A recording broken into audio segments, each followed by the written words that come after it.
Comme vous le savez, le monde contemporain, sans énergie, aucun développement n'est possible. L'énergie constitue donc le moteur du développement des pays.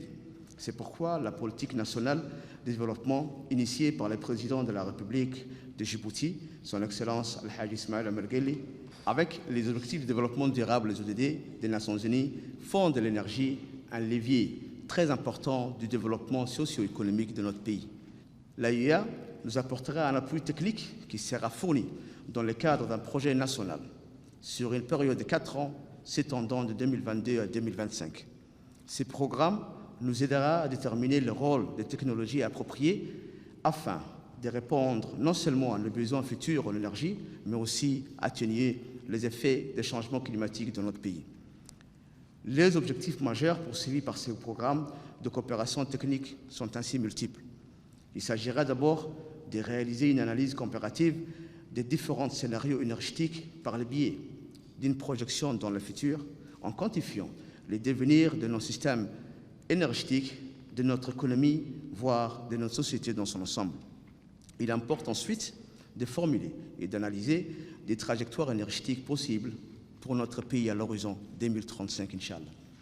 Il convient enfin de choisir les meilleures options énergétiques et de les mettre en application. Au-delà de ces objectifs subventionnés, ces programmes jouera un rôle clé dans l'élaboration de stratégies solides qui permettent aux acteurs du secteur énergétique de participer activement au développement, au fonctionnement et à l'évolution des systèmes énergétiques vers plus d'efficacité et plus d'efficience. Notre objectif est de doter notre pays pour les 20 prochaines années d'une planification énergétique intégrée pour un développement durable. Mesdames et messieurs, vous conviendrez donc avec moi que la planification énergétique est très performante quand elle est exécutée par des experts nationaux représentant toutes les parties prenantes et tous les départements ministériels de notre pays.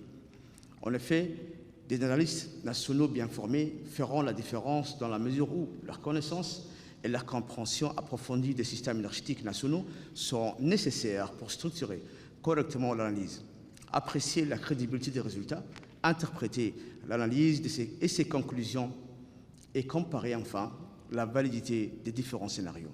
En dernier ressort, ce sont eux qui intégreront dans la pratique les résultats de la modélisation dans les décisions politiques énergétiques. Les résultats ainsi obtenus permettront à définir la stratégie énergétique appropriée et à déterminer la meilleure approche pour satisfaire les futurs besoins énergétiques du pays.